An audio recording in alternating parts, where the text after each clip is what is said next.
ఒకసారి ఈ కుటుంబ సభ్యులు కన్నీరు మున్నీరుగా విలపిస్తున్నటువంటి పరిస్థితి. ఆ తల్లి యొక్క ఆవేదన ఒకసారి ఆమె మాటల్లోనే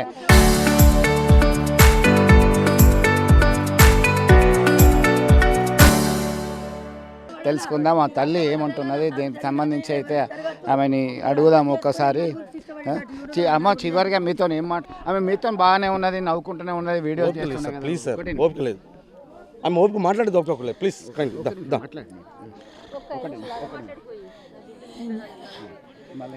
ఏం చేయలే సార్, నా బిడ్డను చంపుతాను పట్టిర్రు.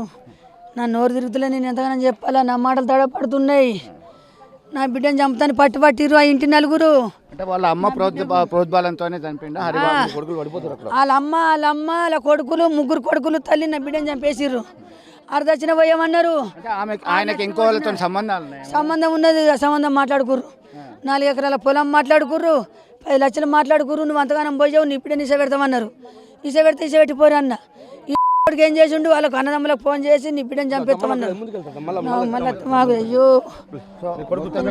దీనికి సంబంధించి అయితే ఒక ఇబ్బందికరమైన పరిస్థితి. ఆ కుమారుని ప్రోత్సహించింది వాళ్ళ తల్లి. ఆ ప్రోత్సహించినటువంటి నేపథ్యంలో ఇట్లా జరిగింది అని చెప్పేసి ఆవేదన వ్యక్తం చేస్తున్నటువంటి పరిస్థితి అయితే గమనించవచ్చు. ఇది ఖచ్చితంగా హరిబాబు తల్లి ప్రోద్బలంతో ఆమెకు వేరే సంబంధాలు ఇతరత్ర ఉండడం వల్లే నమ్మించి గొంతు కోశాడు, ఆ కత్తి పట్టుకున్నాడు అని చెప్పి కూడా చెప్తున్నటువంటి పరిస్థితి అయితే చూస్తున్నాం. ఒకసారిగా ఇదంతా ఏం జరిగింది ఏందో అర్థం కాని పరిస్థితుల్లోనే వారు చెప్తున్నటువంటి పరిస్థితి. అప్పట్లాగా బాగానే ఉన్నది, కానీ కొద్ది రోజుల ముందు నుంచే పంచాయతీలు అవుతున్నాయి. ఈ పంచాయతీలకు సంబంధించి పరిష్కారం వచ్చే లోపే కానరాని లోకాలకి పంపించాడు. ఆ కత్తి కూడా ముందే తెచ్చుకున్నాడు, ప్రిప్లాన్ మర్డర్ అని చెప్పి చెప్తున్నటువంటి పరిస్థితి అయితే గమనించవచ్చు.